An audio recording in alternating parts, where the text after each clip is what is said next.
Buen día, doctor. Buen día, doctor. Sí, se escucha. Ya, muy bien. Vamos a ver entonces la segunda clase de nervioso. La última clase dimos la parte de sinapsis. Ya saben que nervioso es bastante amplia la unidad académica esa y bastante complicada también. Entonces, yo les sugiero que tomen sus debidas notas y que traten de no faltar a la clase porque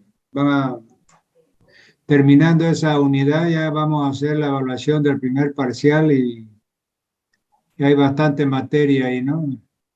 Bueno, entonces vamos a la diapositiva.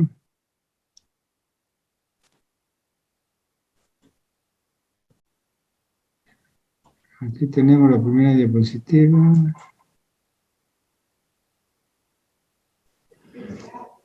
Bueno, tenemos entonces que ya habíamos visto en el segundo tema de la unidad académica de transporte de membrana. Habíamos visto toda la parte de tanto el transporte activo como el transporte pasivo, ¿no? El transporte de membrana y todos esos principios se siguen. A ver, por favor, Terraza Choque, cierre su micrófono. Terraza Choque Paulina. Terraza Choque Paulina, cierre su micrófono.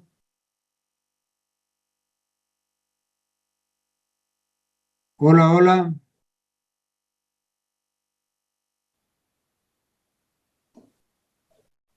Buenas tardes, doctor. Terraza Choque Paulina, cierre su micrófono.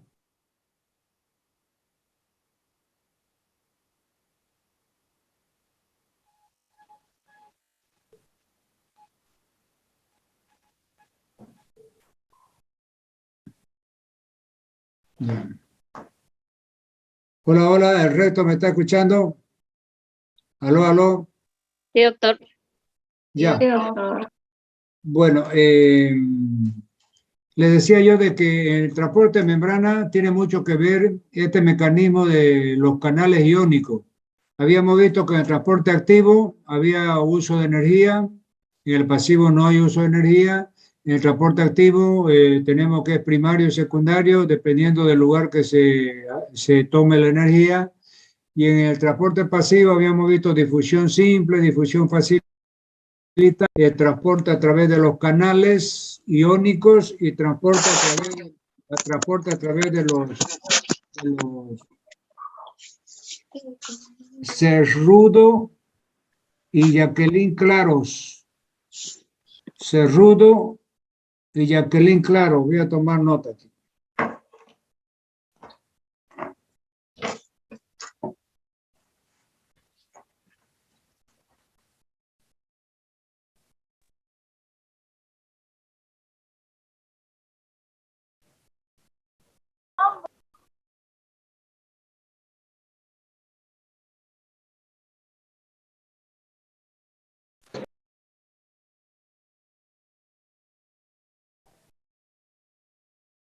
Cerrudo y Jacqueline Claros ya están anotados aquí, ya están en mi lista negra.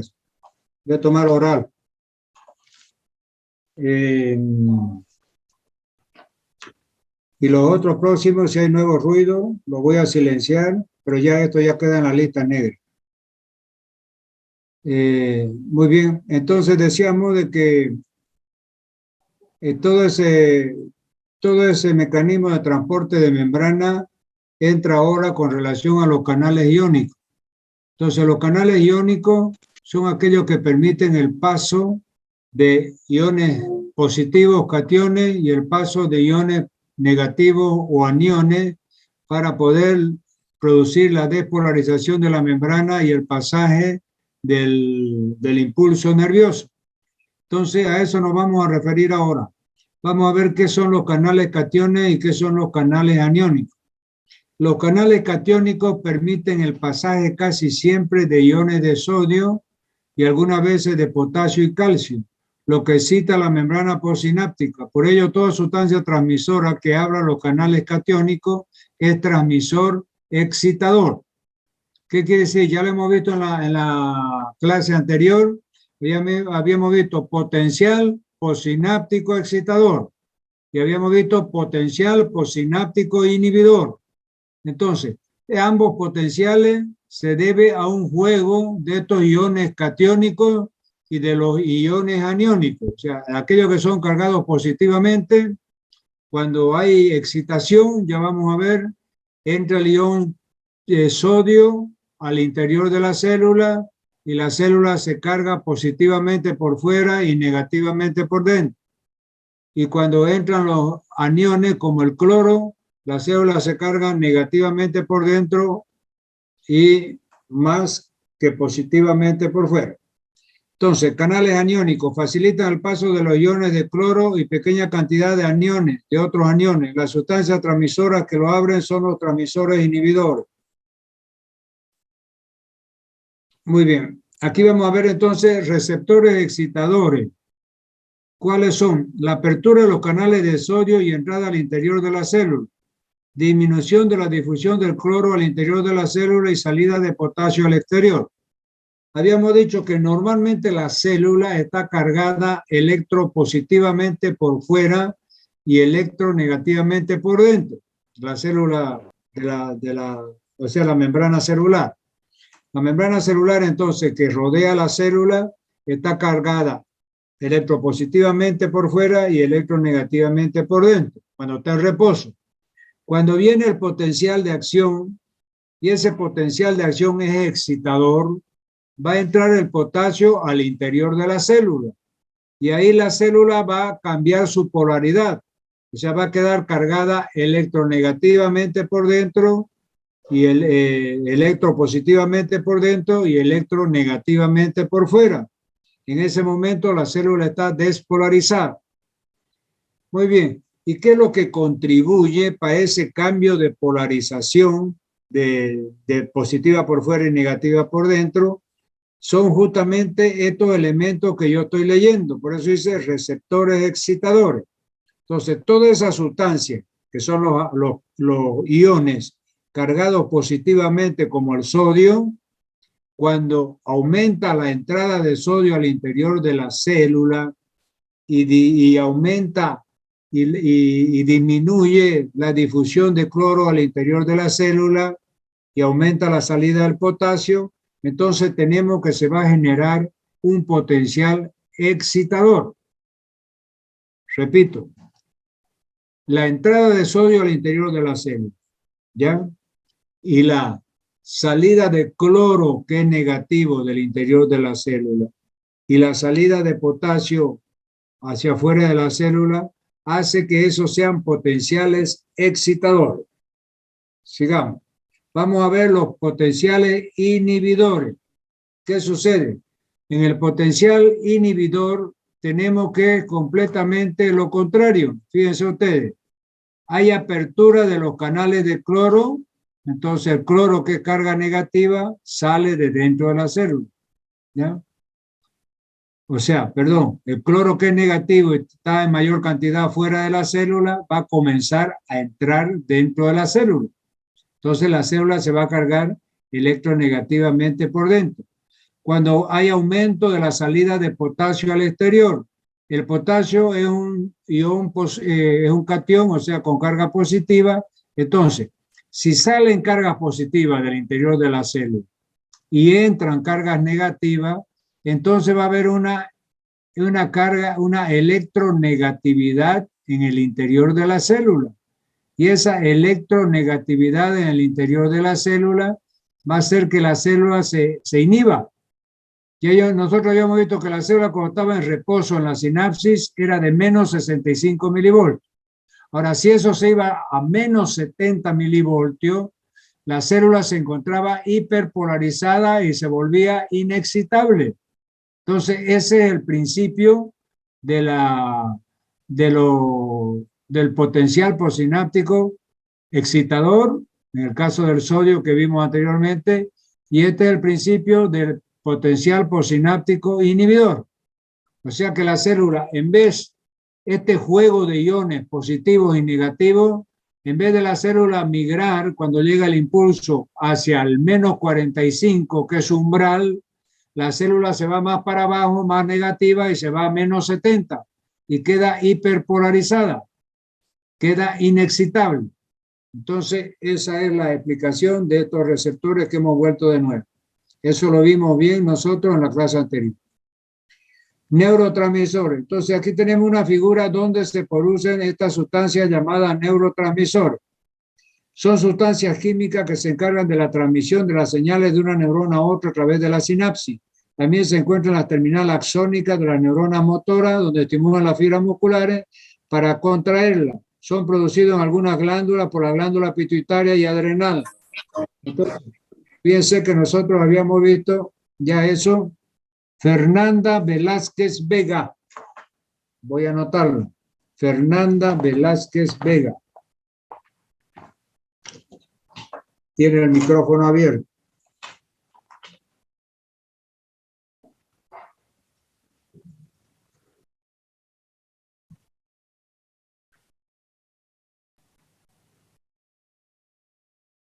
No se olviden que el examen práctico es oral ya, ¿no? Y probablemente yo tome unos teóricos orales. Muy bien, entonces vamos a seguir ahora a ver uno por uno los neurotransmisores. El primer neurotransmisor es la acetilcolina. ¿Qué efecto tiene la acetilcolina? Casi siempre es excitador y en el caso del corazón es inhibidor. Entonces aquí ustedes, fíjense ustedes que aquí dice efecto de la acetilcolina casi siempre excitador y en el corazón es inhibidor. Lugares donde se segrega la acetilcolina: células piramidales, neuronas de los ganglios basales, motoneuronas esqueléticas, neuronas preganglionares del sistema autónomo, neuronas postganglionar del parasimpático y algunas neuronas postganglionares del simpático. En esos 6 lugares anatómicos del cerebro se produce este neurotransmisor llamado acetilcolina, que casi siempre es excitador, pero en algunos órganos, como el caso del corazón, es inhibidor. Vamos al siguiente. Aquí está la acetilcolina, es una responsable de muchas de las estimulaciones de los músculos, incluyendo los músculos del sistema gastrointestinal. También se encuentran neuronas sensoriales en el sistema nervioso autónomo. El famoso veneno botulina funciona bloqueando la acetilcolina, causando parálisis. El derivado de la botulina, llamado Botox, es usada por muchas personas para eliminar temporalmente las arrugas. Entonces, fíjense que ese compuesto llamado Botox, que se utiliza en los salones de belleza, que infiltran la piel, es derivado de un veneno que es la botulina, que actúa sobre esta acetilcolina, produciendo parálisis del músculo, y de esa forma el músculo se estira un tiempo y después vuelve a arrugar y hay que volver a inyectar botulina. Es un negocio redondo en el comercio de la belleza. Muy bien, entonces vamos al siguiente. Aquí tenemos otro neurotransmisor que es la noradrenalina. Es secretada por muchas neuronas del tronco encefálico e hipotálamo. ¿Dónde se segrega la noradrenalina? En el locus coeruleus de la protuberancia, que regula el humor, la conciencia y el estado de alerta. Y 2, en las neuronas postganglionares del simpático. Entonces, en esos 2 lugares anatómicos, el neurotransmisor segregado es la noradrenalina, que interviene en el humor, la conciencia y el estado de alerta. El efecto, principalmente excitatorio, pero en algunas áreas puede ser inhibidor. La norepinefrina, que es la noradrenalina, se llama en los libros, en los textos de anglosajones, ustedes van a escuchar hablar norepinefrina y en lo de la parte española, noradrenalina. Entonces, la norepinefrina está fuertemente asociada con la puesta en alerta máxima de nuestro sistema nervioso. Es prevalente el sistema nervioso simpático y incrementa la tasa cardíaca y la presión sanguínea. Es también importante para la formación de memoria. Fíjense que la noradrenalina es un neurotransmisor que junto con la adrenalina, el organismo las produce en el momento de estrés. Ustedes saben que el estrés es una situación de alarma del cuerpo donde tiene que prepararse por alguna razón para una lucha contra un enemigo, entre comillas. ¿no? Las situaciones de estrés son esas de emoción violenta, de peligro inminente, etcétera, donde hay una tensión generalizada y donde el cuerpo va a segregar más noradrenalina, más adrenalina, produce más glucosa para enviar al cerebro, produce más corticoides. Entonces es un sistema especial, una situación especial, el estrés. Entonces, por eso ustedes han escuchado a mucha gente, pucha, no, vos no conocés lanzarte con una soga atada al tobillo del edificio, 10º piso de un edificio. Es pura adrenalina, ¿no? Entonces ya la gente de a pie ya sabe que adrenalina es sinónimo de estrés, cuando el cuerpo segrega mucha adrenalina, ¿no? Muy bien, entonces adrenalina están muy ligadas al estrés. Sigamos. Dopamina es segregada por la neurona con origen en la sustancia negra.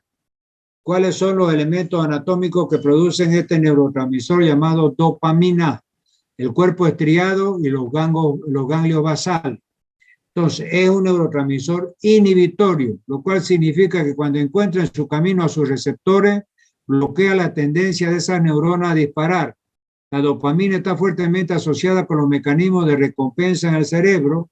Las drogas como la cocaína, el opio, la heroína y el alcohol promueven la liberación de dopamina, al igual que lo hace la nicotina.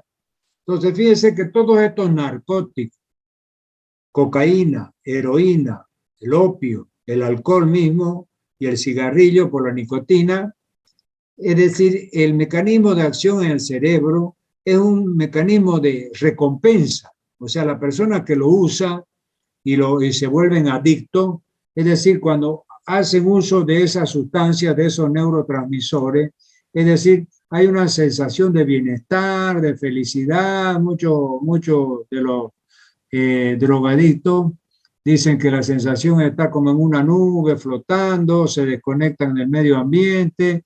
Entonces, ese gozo, esa felicidad, mientras dure la droga, es considerado un mecanismo de recompensa que está fuertemente ligado a este neurotransmisor que es la dopamina.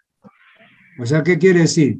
Significa que cuando se encuentra en su camino bastante dopamina, es decir, se disparan las alarmas para que entre en juego este mecanismo de recompensa que está formado por la droga, cocaína, opio, heroína, alcohol y nicotina, de Leo.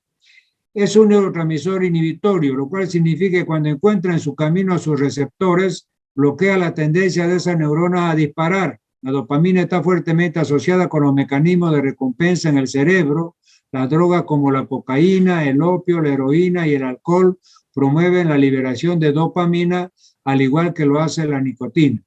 Entonces, fíjense que ese tipo de droga hace que se segregue más este neurotransmisor dopamina, que es el encargado de los mecanismos de recompensa, y eso es lo que vuelve adicto a lo que consumen esa droga. Sigamos. El otro transmisor, glicina, es secretada por todas las sinapsis de la médula espinal. Entonces, en todas las sinapsis que existen en la médula espinal, el neurotransmisor que se produce ahí en la hendidura sináptica, como ya hemos visto en la primera clase, es la glicina. ¿Cuál es el efecto de la glicina? Principalmente inhibidor. La glicina es un aminoácido neutro cuya distribución está mucho más localizada que la del GABA. El GABA es ácido glutámico, el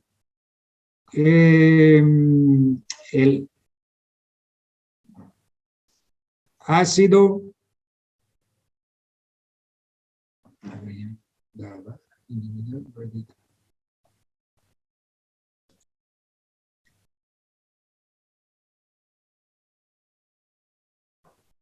es el ácido gamma aminobutírico, que está abreviado en inglés y por eso las letras que lo abrevian son GABA. Entonces, desde atrás adelante es ácido gamma aminobutírico. Ácido gamma aminobutírico. Dice, la glicina es un aminoácido neutro cuya distribución está mucho más localizada que la del GABA. que el ácido gamma-aminobutírico. La glicina inhibe la descarga de las neuronas motoras de la médula espinal y del tronco encefálico, pero solo tiene un débil efecto sobre las neuronas de la corteza cerebral. Más del 50% de la sinapsis inhibitoria en la médula espinal usan glicina. Muy bien, entonces ustedes saben por anatomía, no sé si se acuerdan todavía, pero vamos a ver más adelante también algo de anatomía del sistema nervioso. Las neuronas grandes, las neuronas alfa o motoneuronas, que son llamadas, se encuentran en las astas anteriores de la médula espinal y se encuentran en la corteza cerebral.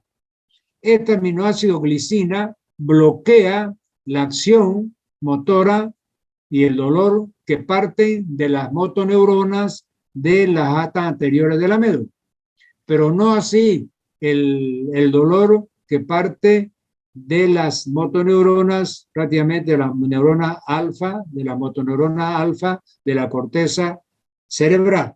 Eso es lo que nos quiere decir. Ahora vamos a ver el ácido gamma-aminobutírico, que se abrevia GABA. Es secretado en las terminaciones nerviosas de la médula espinal, cerebelo, ganglios basales y muchas áreas de la corteza cerebral. ¿Cuál es el efecto principal de este GABA o ácido gamma-aminobutírico? Principalmente produce inhibición, inhibe la producción del impulso nervioso. El GABA, o sea, ácido gamma-aminobutírico, actúa como un freno de los neurotransmisores excitatorios que llevan a la ansiedad. La gente con poco GABA tiende a sufrir trastornos de la ansiedad y los medicamentos como el Valium funcionan aumentando los efectos del GABA. Si el GABA está ausente en algunas partes del cerebro, se produce la epilepsia. Entonces, fíjense que este neurotransmisor se utiliza mucho en farmacología, ¿ya?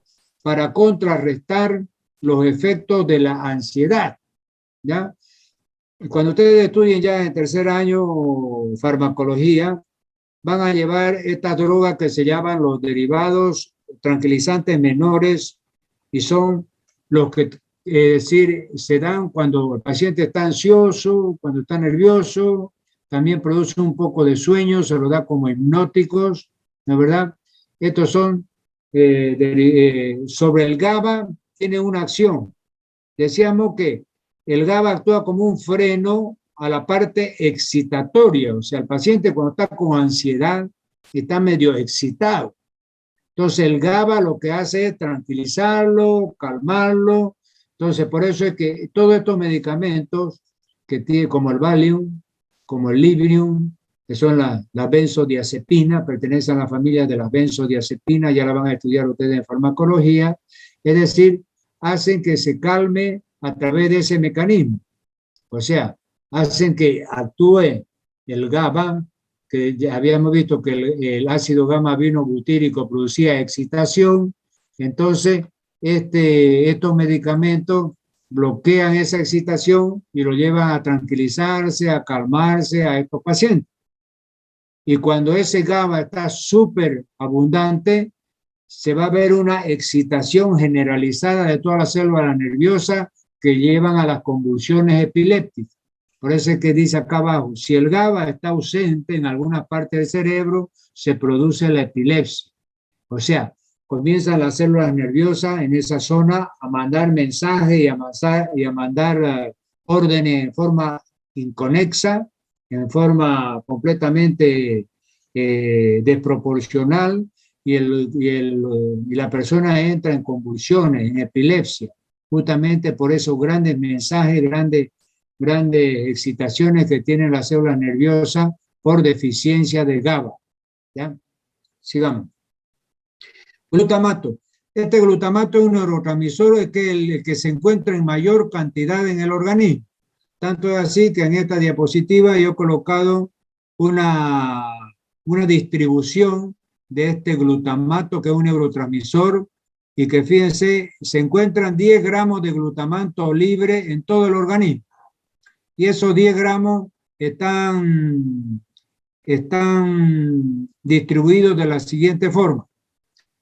2,3 gramos están en el cerebro. Aquí está, fíjense. Está mi apuntador ahí, la flechita. 6 gramos están en los músculos de todo el cuerpo. 0,7 gramos están en el hígado. 0,7 gramos están los riñones y en la sangre hay 0,04 gramos. Todo hace los 10 gramos que existen aproximadamente como glutamato libre en el organismo. Ahora vamos a ver las funciones de este neurotransmisor llamado glutamato. El glutamato es un pariente excitatorio del GABA. ¿Qué quiere decir pariente excitatorio? Quiere decir, no es hermano ni primo hermano, no se refiere a eso, es una expresión figurativa. Pariente excitatorio quiere decir que tiene la misma, una composición química similar a los otros neurotransmisores que son excitatorios. Entonces, el glutamato es un pariente excitatorio del GABA. Es el neurotransmisor más común en el sistema nervioso central y es especialmente importante en relación con la memoria. Curiosamente, el glutamato es realmente tóxico para la neurona y un exceso la mataría. Algunas veces el daño cerebral o un golpe puede llevar a un exceso de este y terminar con muchas células cerebrales muriendo, además de aquellas del propio trauma. La ALS es una enfermedad que produce parálisis ascendente, esclerosis lateral amniotrófica. Ahí está en inglés abreviada. Se abrevia ALS, se llama esclerosis lateral amniotrófica, más comúnmente conocida como enfermedad de Lou Gehrig, y está provocada por una producción excesiva de glutamato.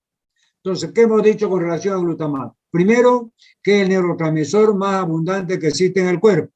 Ya yo les he mostrado las proporciones de este glutamato en las diferentes partes del cuerpo. Segundo, es tóxico para las propias neuronas. Algo que parece increíble. O sea, que un neurotransmisor sea tóxico para la propia neurona. Y eso se ha comprobado ¿cómo?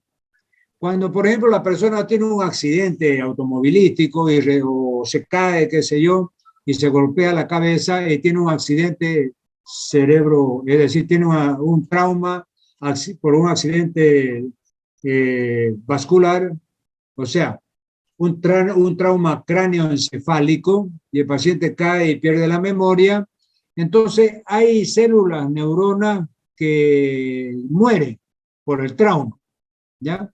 Entonces esa presencia de abundante cantidad de neuronas ya muertas por el trauma y el paciente está en coma, hace que estimule la acción de este glutamato y más bien en vez de mejorar el paciente, hace que empeore el paciente, porque es donde aparecen estas neuronas fuera de su lugar anatómico, ya media muerta, media necrosada por el trauma, donde hay el coágulo sanguíneo, etcétera, se está formando para tratar de cohibir la hemorragia por el trauma cráneoencefálico. Entonces el glutamato contribuye más bien con su acción tóxica para que estos pacientes fallezcan más rápidamente.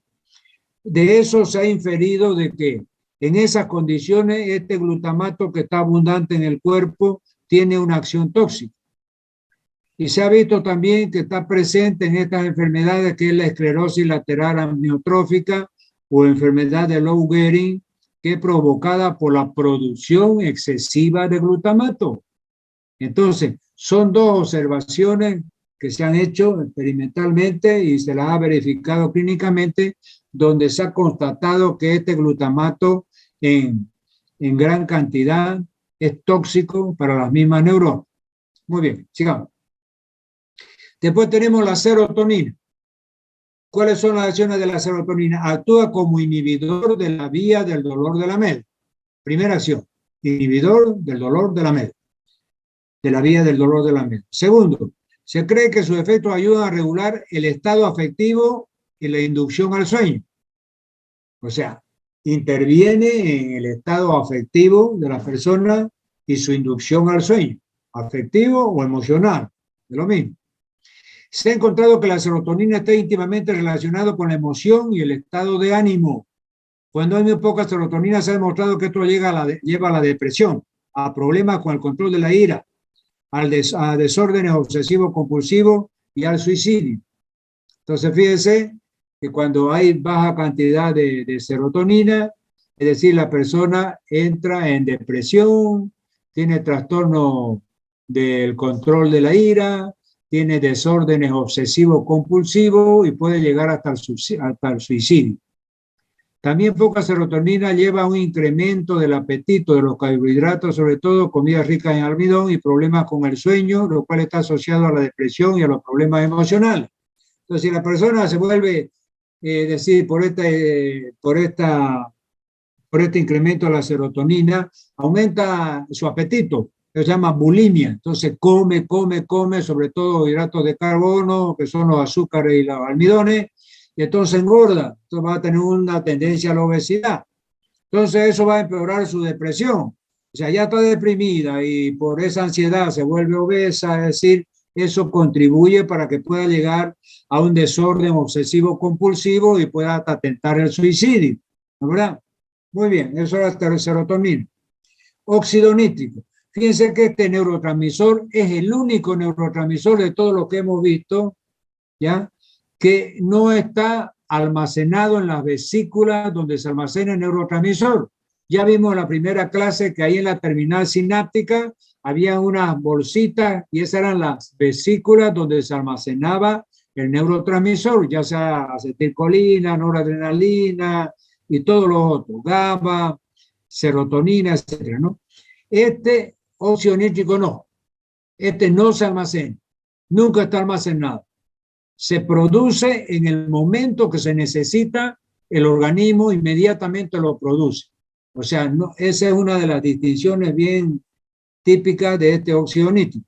También ya vamos a ver en fisiología de la reproducción que interviene en el acto sexual masculino, en la erección, etcétera. Eso ya lo vamos a ver a final de año prácticamente, cuando veamos el tema que es fisiología de la reproducción. Pues aquí, ¿qué nos dice? Se encuentra sobre todo en la zona responsable de la memoria y el comportamiento a largo plazo. No está preformado en la vesícula, sino que se sintetiza cuando se necesita, ¿ya? Entonces, es la característica de este neurotransmisor. Fin de la neurotransmisión.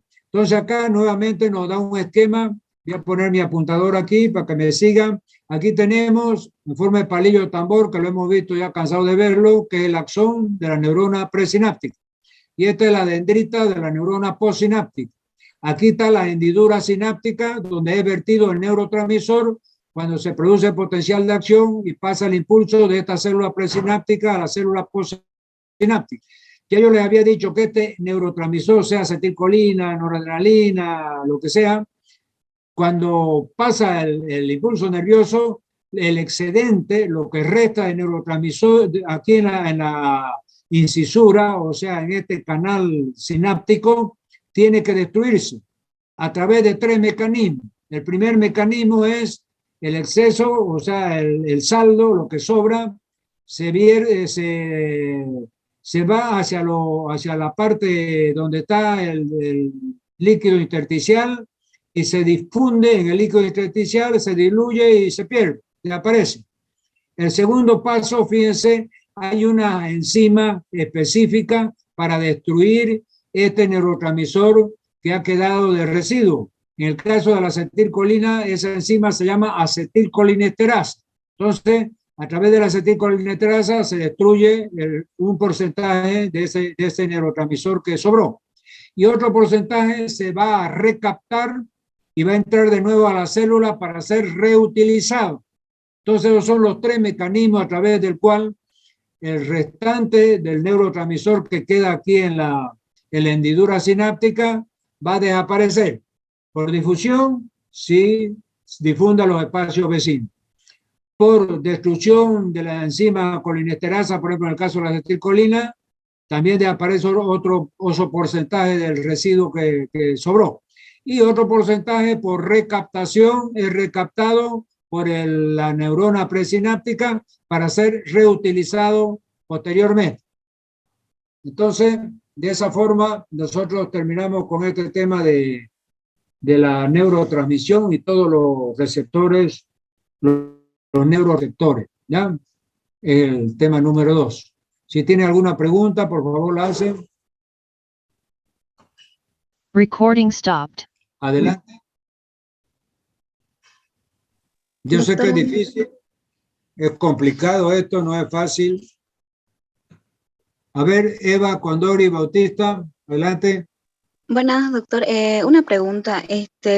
Usted mencionó que la dopamina casi actúa como la nicotina, ¿no? Entonces, por eso, cuando la persona está drogada, a veces cuando lo golpean o sucede algo, no siente el dolor, es por el bloqueo que hay. A ver, espérese, estaba mirando el chat aquí. Por favor, sea respetuoso. Carol Pinto presente. No tengo micrófono, todo estoy en computadora. Soy Fernando Velázquez Vega. Hay gente que estaba justificando su problema.